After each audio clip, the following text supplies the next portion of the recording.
বিসমিল্লাহির রহমানির রহিম। সুপ্রিয় শিক্ষার্থীবৃন্দ, আসসালামু আলাইকুম। আশা করি সবাই সুস্থ আছো এবং নিরাপদে আছো। তো শাপলা কিন্ডারগার্টেন অ্যান্ড স্কুলের পক্ষ থেকে আমাদের এই অনলাইন ক্লাসে তোমাদের সবাইকে স্বাগত জানাচ্ছি। আমি মোহাম্মদ ইব্রাহিম। আজকে আমি তোমাদের ষষ্ঠ শ্রেণীর গণিত বিষয়ে আমরা আলোচনা করব। তো আজকে আলোচনার বিষয় হচ্ছে অনুশীলনী 1.4 এর সমস্যা নাম্বার 11। একটা সৃজনশীল প্রশ্ন দেওয়া আছে, তোমরা বোর্ডে দেখতে পাইতেছো। আজকে আমরা এই সৃজনশীল প্রশ্নটির সমস্যাটির সমাধান করব। তো চলো আমরা দেরি না করে আমরা দেখি। তো এখানে বলা আছে জাবিদ নামের এক ছেলে তো অতিক্রান্ত মোট পথের 10/3 অংশ রিকশায় গেল, 2/1 অংশ সাইকেলে এবং 5/1 অংশ গেল হেঁটে। আর বাকি যে অবশিষ্ট অংশটুকু 2 কিলোমিটার পথ সে ঘোড়া গাড়িতে গেল। তো রিকশায় এবং সাইকেলে প্রতি কিলোমিটার পথ যেতে তার গড়ে 5 মিনিট সময় লাগে। তো এই উদ্দীপকের আলোকে তোমার এই তিনটি সৃজনশীল প্রশ্নের অ্যানসার করতে হবে।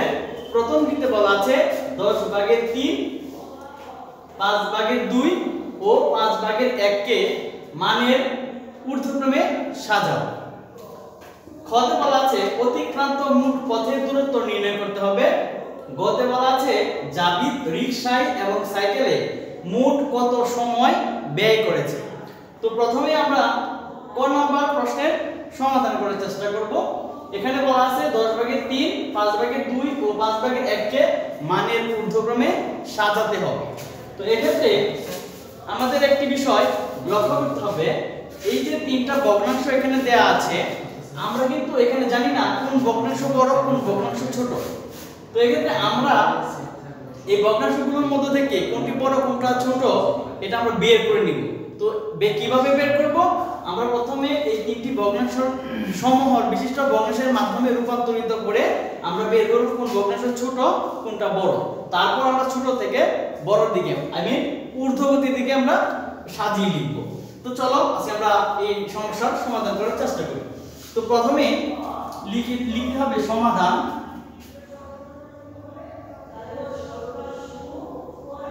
সমাধান ক।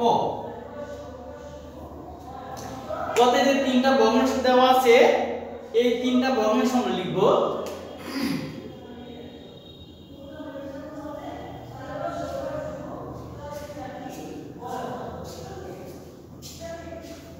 প্রদত্ত ভগ্নাংশ প্রথমটি হলো 10/3, 5/2 ও 5/1 ভগ্নাংশগুলো এদের হরগুলো লসাগু।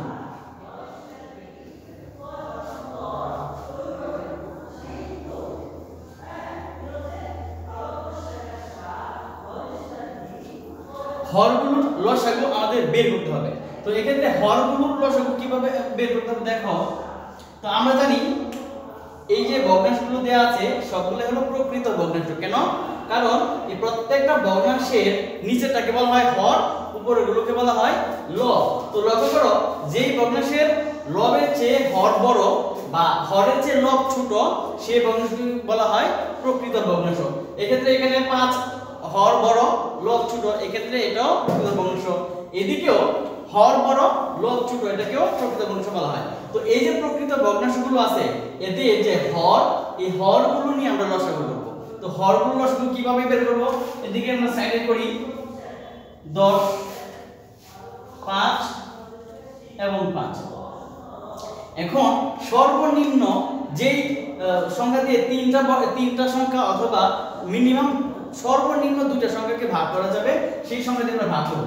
আমরা যদি এখানে 5 দিয়ে ভাগ করি তাহলে 10 কে ভাগ করা যাবে, এই 5 এবং এই 5 সবগুলোকে ভাগ করতে পারবো। তাহলে 10 কে আমরা 5 দিয়ে ভাগ করলে পাবো 2, 5 কে আমরা 5 দিয়ে ভাগ করলে 1, এই 5 কে যদি 1 দিয়ে ভাগ করি 5 দিয়ে ভাগ করলে পাবো 1। তাহলে এখন এই যে সংখ্যাগুলো আমরা পাইলাম সবগুলো সংখ্যা আমরা গুণ করব। 5 গুণন 2 গুণন 1 গুণন 1। তাহলে গুণ করলে কত হয়? 5 × 10, 10 × 10, 10 × 10। তাহলে আমরা এখানে এই তিনটি হরের লসাগু পাইলাম কত? 10। আচ্ছা, এবার আমাদের এইটুকু দরকার নাই, এটা আমরা বুঝতে পেরেছি নিশ্চয়ই, এটা দরকার নাই। তাহলে আমরা এখানে ভগ্নাংশগুলোর হরের লসাগু কত পেলাম? 10। এখন এই যে লসাগু পেলাম, এই লসাগুকে আমরা প্রত্যেকটা হর দিয়ে ভাগ করে এই ভগ্নাংশগুলোকে গুণ করার মাধ্যমে সমহর বিশিষ্ট ভগ্নাংশে আমরা পরিণত করব। তাহলে দেখো এখানে লিখতে পারি আমরা প্রথম ভগ্নাংশ,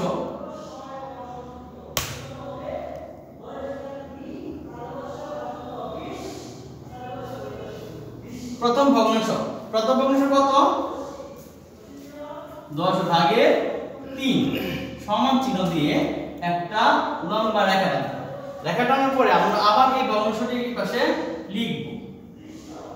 লেখার পরে আমরা যে লসাগু বের করলাম, এই লসাগুকে প্রথম ভগ্নাংশের হর দিয়ে ভাগ করব। কিভাবে? এখানে যে 10 আছে, এই 10 কে আমরা প্রথম ভগ্নাংশের হর দিয়ে ভাগ করব। ভাগ করলে পরে কত বের হয়?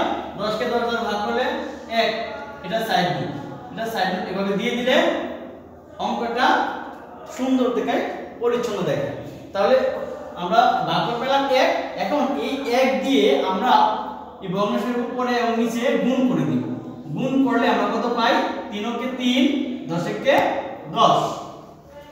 এই প্রথম ভগ্নাংশের সমহর বিশিষ্ট একটা ভগ্নাংশ আমরা বের করলাম। তারপরে আসো দ্বিতীয় ভগ্নাংশে।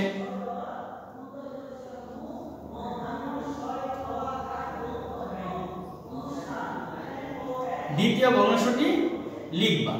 দ্বিতীয় ভগ্নাংশ কি আছে? 5 ভাগের 2 লিখে দিলাম। লিখে দেওয়ার পরে ঠিক একই রকম ভাবে আমরা এখানে আবার লিখব। তারপর যেটা করতে হবে, আগেরটার মতো এই যে লসাগু ছিল, লসাগুকে দ্বিতীয় ভগ্নাংশের হর দিয়ে ভাগ করব। হর দিয়ে ভাগ করলে 10 কে আমরা 5 দ্বারা ভাগ করলে পাবো 2, ভাগফল 2। এখন এই 2 দিয়ে আমরা এই প্রথম ভগ্নাংশের উপরে নিচে আবার গুণ করে দিব। একটা জিনিস লক্ষ্য রাখতে হবে, কোন ভগ্নাংশকে তুমি যদি ভগ্নাংশের লব এবং হরকে একই সংখ্যা দিয়ে ভাগ করো বা একই সংখ্যা দিয়ে গুণ করো, তাহলে এই ভগ্নাংশের মানের কোনো পরিবর্তন হবে না। আমি আবারও বলছি, তোমরা যদি কোনো ভগ্নাংশের লব এবং হর উভয়কেই তোমরা কোনো সংখ্যা দিয়ে ভাগ করো অথবা গুণ করো, তাহলে মানের কোনো পরিবর্তন হবে না। এজন্য আমরা উভয় পক্ষকে 2 দ্বারা ভাগ করলে, গুণ করলে মানের কোনো পরিবর্তন হবে না। তুমি যদি ভাগ করো তাও মানের কোনো পরিবর্তন হবে না। এখন গুণ করে আমরা এখানে লিখে দিব 5 দুগুণে 10, 2 দুগুণে 4। তাহলে এখন লক্ষ্য করো, উপরের প্রথম ভগ্নাংশের হর পেলাম 10, এই দ্বিতীয় ভগ্নাংশের হর কত হলো? 10। তার মানে হচ্ছে গেল সমহর, মানে কি উভয় ভগ্নাংশের হর সমান থাকবে। এবার আসো তৃতীয় ভগ্নাংশে।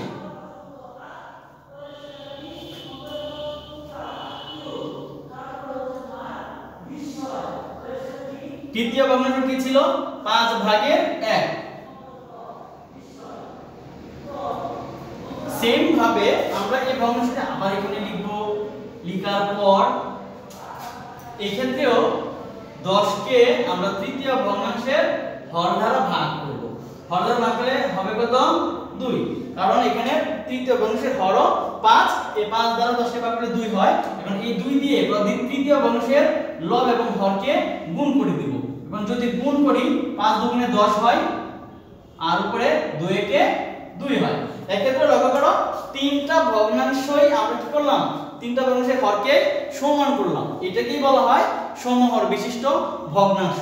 এই যে সমহর বিশিষ্ট ভগ্নাংশ আমরা করলাম, এখন আমরা সহজেই অনুমান করতে পারবো কোন ভগ্নাংশটি বড় এবং কোনটি ছোট। লক্ষ্য করো, তিনটি ভগ্নাংশই যেহেতু সমান, তিনটি ভগ্নাংশের হর যেহেতু সমান, তাহলে এখন তোমাকে বিবেচনা করতে হবে কোন ভগ্নাংশের লব কত বড়। সমহর বিশিষ্ট ভগ্নাংশের লব, যে ভগ্নাংশের লব সবচেয়ে বড় হবে সেই ভগ্নাংশকে আমরা বড় ভগ্নাংশ হিসেবে ধরব। যেই ভগ্নাংশের লব ছোট হবে সেই ভগ্নাংশকে আমরা ছোট ভগ্নাংশ হিসেবে বিবেচনা করব। তো এক্ষেত্রে আমাদের যেটা করতে হবে, এখানে লিখতে হবে সমহর বিশিষ্ট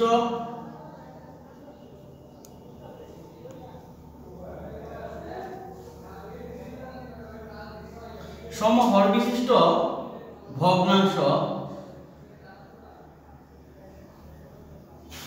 কি কি ভগ্নাংশ? এই তিনটা ভগ্নাংশ আমরা লিখি। 10/3, 10/4 ও 10/2 কে মানের ঊর্ধ্বক্রমে সাজিয়ে পাই।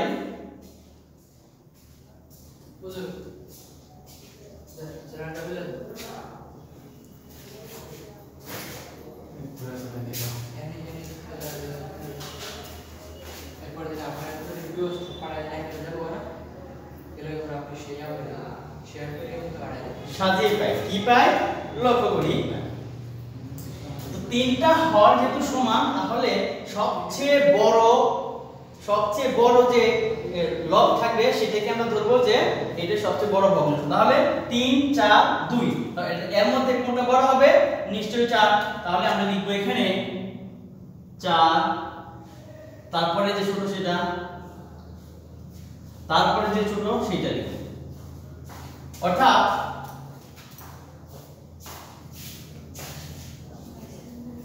অর্থাৎ এই 4 যে ভগ্নাংশের লব সেই ভগ্নাংশ আমরা লিখি 10/4, 10/3 এবং পরবর্তী যেটা আছে 10/2। তাহলে এখানে কি লিখলাম? সবচেয়ে বড় ভগ্নাংশ এটা, তারপরে এটা, তারপরে এটা সবচেয়ে ছোট। এখন আমাদেরকে বলছে মানের ঊর্ধ্বক্রমে সাজাতে। তাহলে ঊর্ধ্বক্রমে মানে কি? ছোট থেকে বড় দিকে, ছোট থেকে বড়র দিকে আমাদের সাজিয়ে লিখতে হবে। তাহলে আমরা লক্ষ্য করি এই যে সমহর বিশিষ্ট ভগ্নাংশ 10/2 এটা কোন ভগ্নাংশ থেকে পাইলাম? 5/1 থেকে পেলাম। তাহলে আমরা লিখব সুতরাং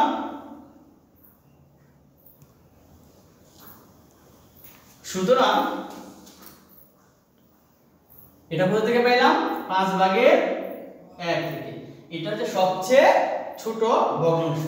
তারপরে এটা থেকে বড় কোনটা? সেটা হচ্ছে 10/3। কোথা থেকে পেলাম?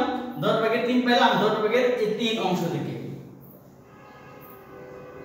10/3। তারপরে সবচেয়ে বড় যে ভগ্নাংশ সেটা কোনটা? 10/4। এই 10/4 ভগ্নাংশটি পাইলাম হলো 5/2 ভগ্নাংশ থেকে, 2 ভগ্নাংশ থেকে। তাহলে আমাদের এই প্রশ্নের বলছে মানের ঊর্ধ্বক্রমে সাজাতে, আমরা মানের ঊর্ধ্বক্রমে সাজিয়ে পেলাম সবচেয়ে ছোট ভগ্নাংশ 5/1, তারপরে 10/3, তারপরে 5/2। এটাই আমাদের কাঙ্ক্ষিত উত্তর। আশা করি তোমরা সৃজনশীল খ নাম্বার বুঝতে পেরেছো। এখন আমরা চলে যাব খতে। খতে বলা আছে অধিকাংশ মোট পথের দূরত্ব নির্ণয় করতে হবে। তো এই ক্ষেত্রে আমাদের যা করতে হবে, আচ্ছা আমরা আগে এটা বন্ধ করে নিই।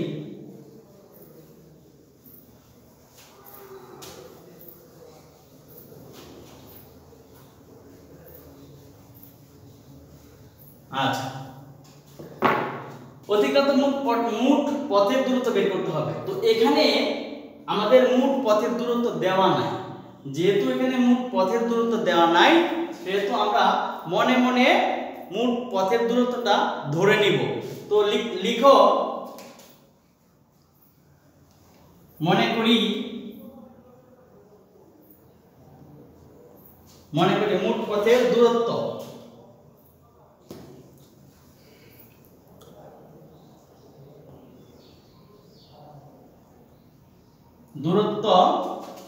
ক, যেহেতু এখানে কিলোমিটারের কথা উল্লেখ আছে, তাহলে এটার একক ধরতে হবে কি? কিলোমিটার।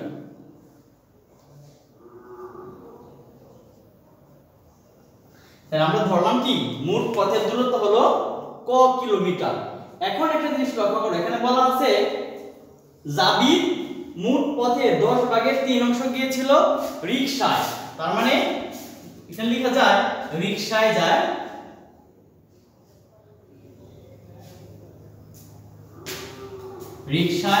যায় বা রিকশায় গেল কত অংশ? ক এর 10/3 অংশ, 10/3 কিলোমিটার। আমরা সংক্ষেপে লিখি কিলোমিটার, আসলে বুঝে নিবা। বা এখন আমরা যদি এটার সাথে গুণ করি তাহলে 3 এর ক নিচে হলো 10 কিলোমিটার। তারপরে কি দিয়ে যায়, সাইকেলে যায়।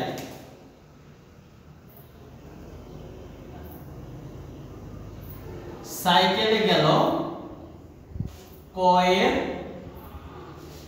10 ভাগের কত অংশ, 5 ভাগের 2 অংশ, 2 কিলোমিটার। তাহলে এটা আবার গুণ করলে কি হবে, 5 ভাগের 2 ক, এত কিলোমিটার। ওকে, তারপর কি হবে, যে হেঁটে, সে হেঁটে কতটুকু যায়, 5 ভাগের 1 অংশ। লিখো হেঁটে গেল ক এর 5 ভাগের 1 কিলোমিটার। আমি 5 ভাগের ক কিলোমিটার। তাহলে মোট যানবাহনে, পরিবহনে বা মোট বাহন ব্যবহার করলে সে কতটুকু যায়, লেখো মোট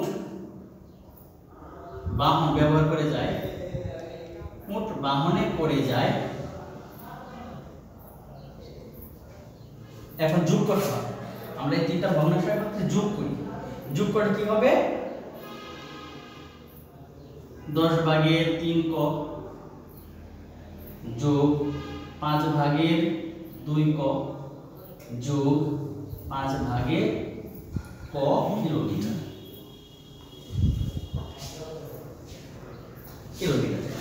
এখন যোগ কত হবে দেখি। যেহেতু 5 10 5 এগুলোর লসাগু করতে হবে, তো লসাগু কত হয়, 10, লসাগু হয় 10। এখন আমাদের প্রত্যেকটা ভগ্নাংশের হর দিয়ে লসাগুকে ভাগ করব।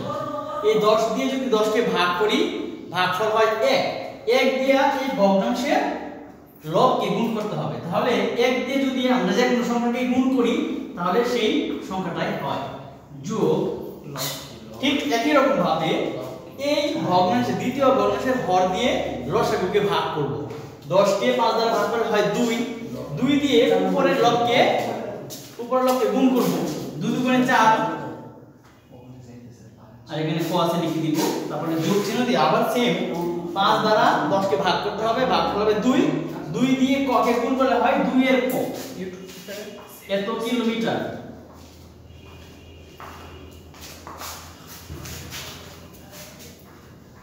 তারপর নিচে যা আছে লেখো 10, আর উপরে যে ক গুলো আছে 3 4 দুইটা ক, 3 আর 4 7, 7 আর 2 9, 9 এর ক, 9 ক কিলোমিটার। তাহলে এটা কি হলো, এটা হলো মোট জাবিত, মোট রিকশা, সাইকেল এবং হেঁটে মোট গেল 10 ভাগের 9 ক কিলোমিটার। এখন এখানে একটা কথা বলা আছে, অবশিষ্ট 2 কিলোমিটার পথ সে ঘোড়ার গাড়িতে গেল। একটু বাহন ব্যবহার করে যাওয়ার পর 2 কিলোমিটার রাস্তা সে ঘোড়ার গাড়িতে গেল। ওকে ফাইন, তাহলে আমরা ওই পাশে যাই, বুঝুন এই পাশে যাই,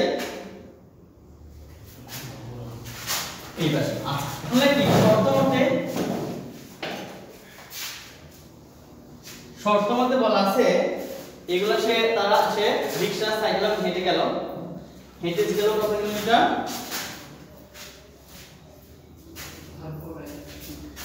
আমাদের মোট পথের দূরত্ব হলো ক কিলোমিটার। কত, ক কিলোমিটার। এই ক কিলোমিটার মোট পথ থেকে যদি আমরা রিকশা, সাইকেল এবং হেঁটে যতটুকু গেল সেইটুকু বাদ দেই, তাহলে অবশিষ্ট পথ আমরা পাবো। তাহলে এর থেকে যদি আমরা 10 ভাগের 9 ক বাদ দিই, তাহলে আমরা কি পাবো, অবশিষ্ট পথ পাবো। আমি কথাটা আবার বলি, আমরা এখানে রিকশায়, সাইকেল এবং হেঁটে যতটুকু গেল তার যোগফল হলো 10 ভাগের 9 ক কিলোমিটার। এখন এখানে বলা আছে এতটুকু যাওয়ার পর অবশিষ্ট পথ 2 কিলোমিটার পথ সে ঘোড়ার গাড়িতে গেল, তাহলে অবশিষ্ট পথ আমরা কত পাইলাম 2 কিলোমিটার। তাহলে এখানে লিখে দিব আমরা 2 কিলোমিটার। এখন আমরা এটাকে যেটা করতে হবে, এই যে একটা ভগ্নাংশ, এই যে একটা ভগ্নাংশ, এখানে থেকে শুধু ক আছে, এটা কিন্তু একটা ভগ্নাংশ। কারণ হলো আমরা জানি কোন সংখ্যার নিচে যদি কোনো হর না থাকে তাহলে এটা অদৃশ্য এক হর হিসেবে থাকে। তাহলে মনে করেন নিচে একটা 1 আছে, তাহলে আমরা এটা কি করব, এটা লসাগু করব। 1 এবং 10 এর লসাগু করলে 10ই হয়। এখন 1 দিয়ে 10 কে ভাগ করলে 10 হবে। 10 দিয়ে যদি আমরা ক কে গুণ করি হবে কত, 10 ক। বিয়োগ চিহ্ন দিই, 10 কে 10 দ্বারা ভাগ করলে হবে 1, 9 ক, 1 গুণ করলে কত হবে 9 ক, সমান হলো 2। আবার আসি,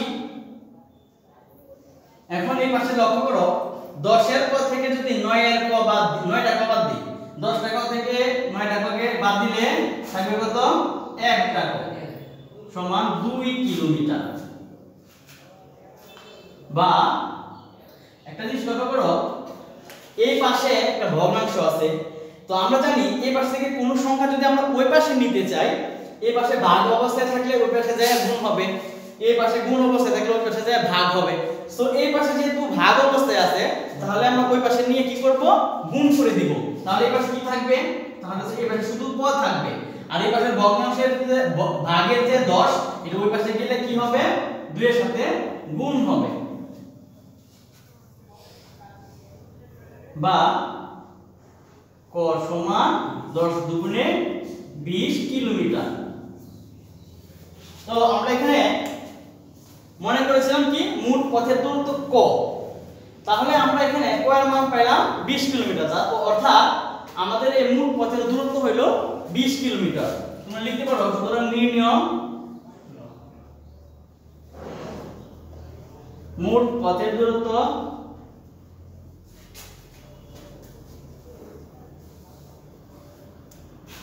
বিশ কিলোমিটার।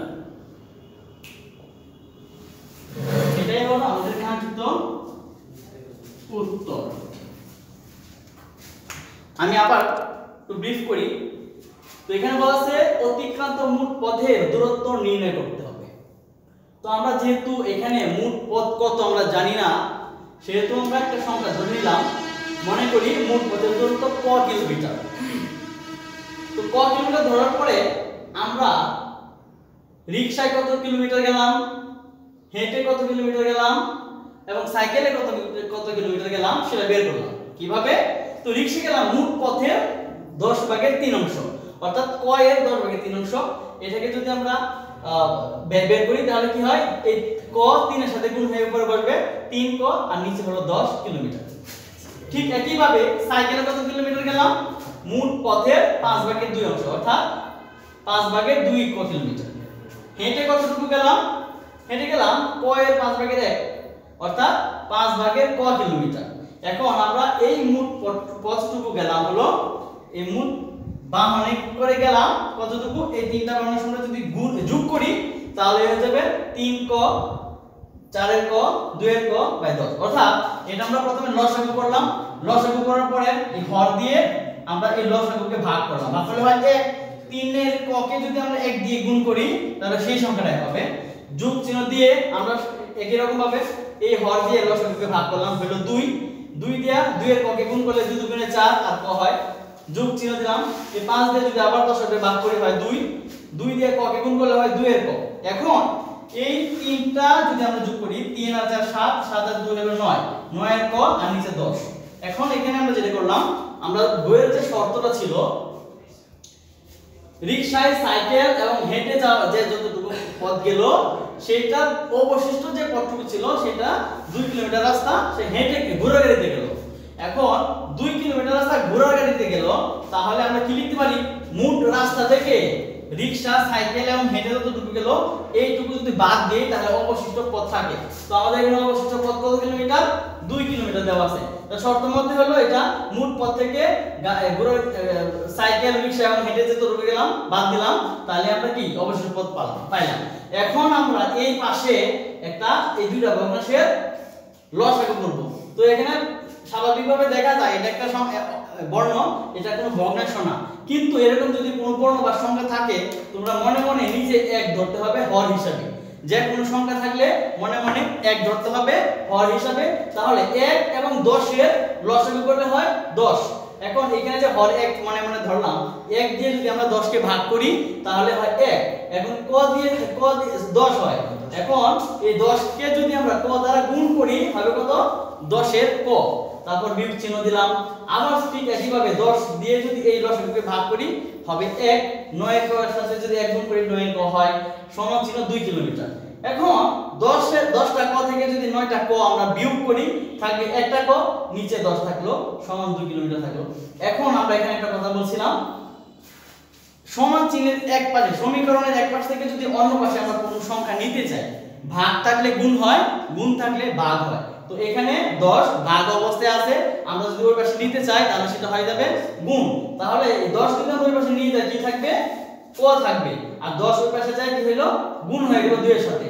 তো ক সমান 10 দুগুণে 20, অর্থাৎ আমাদের মূল পথের দূরত্ব ছিল ক, তাহলে আমরা কি পাইলাম? মূল পথের দূরত্ব 20 কিলোমিটার। এখন আসো গ নম্বরে। এখানে বলা আছে জাবিদ রিকশায় এবং সাইকেলে মোট কত সময় ব্যয় করে। উপরে একটা কথা দেয়া আছে যে রিকশায় এবং সাইকেলে প্রতি কিলোমিটার পথ যেতে গড়ে 5 মিনিট সময় লাগে। তো এই কথাটুকুর উপর ভিত্তি করে আমরা গ নম্বরে সমাধান করার চেষ্টা করব।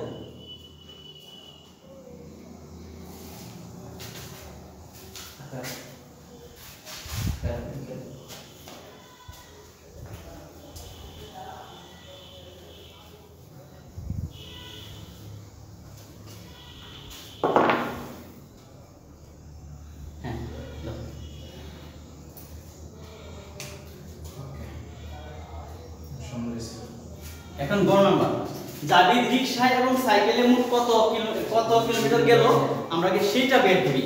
তো এখানে মোট অতিক্রান্ত পথ কত কিলোমিটার বের করছি? 20 কিলোমিটার। এখন এই 20 কিলোমিটার পথ থেকে যদি রিকশায় কত কিলোমিটার গেল এর থেকে আমরা সহজে বের করতে পারবো। এখন রিকশায় যায়, সরি এখানে আমরা আগে লিখে নিই, হতে পাই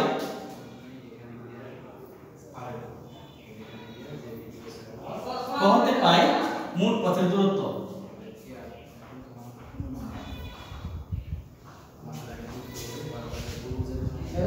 মোট পথের দূরত্ব 20 কিলোমিটার। এখন জাবিদ রিকশায় যায়,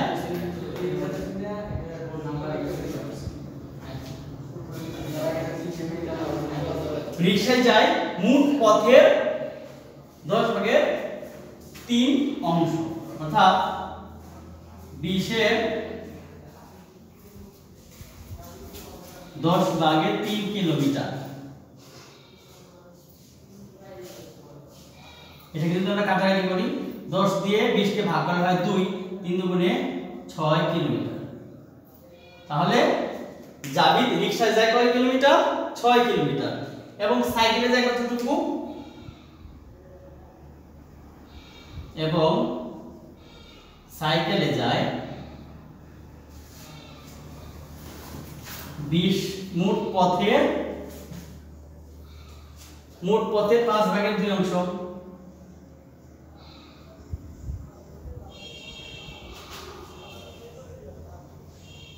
বা এই 5 দিয়ে 20 কে ভাগ করলে হয় 4 দুগুণে 8 কিলোমিটার। তাহলে আমরা কি পাইলাম? জাবিদ রিকশায় যায় 6 কিলোমিটার, সাইকেলে যায় 8 কিলোমিটার। এখন আমাদের এখানে বলছে জাবিদ রিকশায় এবং সাইকেলে মোট কত সময় ব্যয় করে। তাহলে রিকশায় কতটুকু সময় ব্যয় করে আমরা বের করতে পারবো, এবং সাইকেলে কতটুকু সময় ব্যয় করে সেটা আমরা বের করতে পারবো। তো এই ক্ষেত্রে আমরা এই পাশে চলে আসি। এখানে একটা কথা বলা আছে যে রিকশা এবং সাইকেলে প্রতি কিলোমিটার পথ যেতে সে গড়ে 5 মিনিট সময় ব্যয় করে। তার মানে 1 কিলোমিটার যেতে সময় লাগে 5 মিনিট। রিকশায়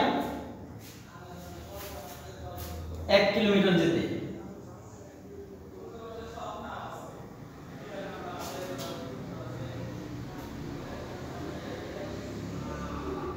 সময় লাগে 5 মিনিট।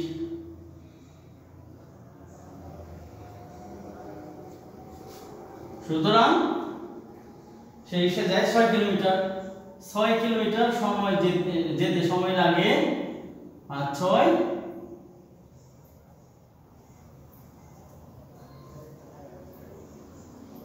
30 মিনিট। আবার সাইকেলে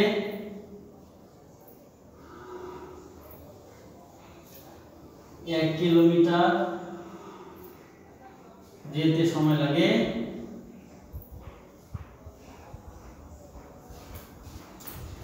5 মিনিট। সুতরাং 8 কিলোমিটার যেতে সময় লাগে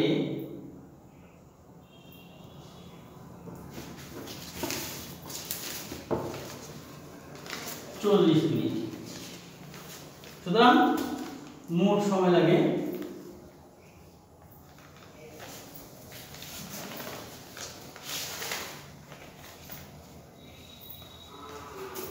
30 যোগ 40 মিনিট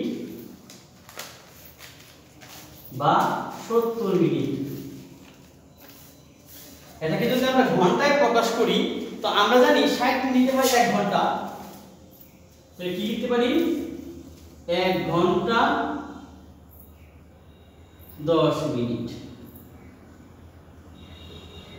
সহজে বোঝার জন্য একটা সাইড রুট দেওয়া যেতে পারে, যেহেতু 60 মিনিট সমান 1 ঘন্টা। তো আমাদের কাঙ্ক্ষিত যে রেজাল্ট ছিল সেটাই বলছে যে রিকশা এবং সাইকেলে মোট কত সময় লাগে। রিকশায় যেতে লাগে 30 মিনিট, সাইকেলে যেতে লাগে 40 মিনিট, মোট 70 মিনিট। এটাকে আমরা ঘন্টায় প্রকাশ করলে হয় 1 ঘন্টা 10 মিনিট। আমাদের কাঙ্ক্ষিত রেজাল্ট এটাই। আশা করি তোমরা বুঝতে পেরেছো। তো সুপ্রিয় শিক্ষার্থী, এই অঙ্কতে যদি কোনো সমস্যা হয়ে থাকে, বোঝার কোথাও সমস্যা হয়, আশা করি কোথাও সমস্যা হবে না। তারপরে যদি কোনো সমস্যা হয় আমাদের কমেন্ট বক্সে তোমরা জানাবে। পরবর্তী ক্লাসে তোমাদেরকে আরো ডিটেইলে ব্যাখ্যা করে বোঝানোর চেষ্টা করা হবে। আর সেই পর্যন্ত তোমরা ভালো থাকো, সুস্থ থাকো, এই আশায় আজকে এখানে বিদায় নিচ্ছি। আসসালামু আলাইকুম।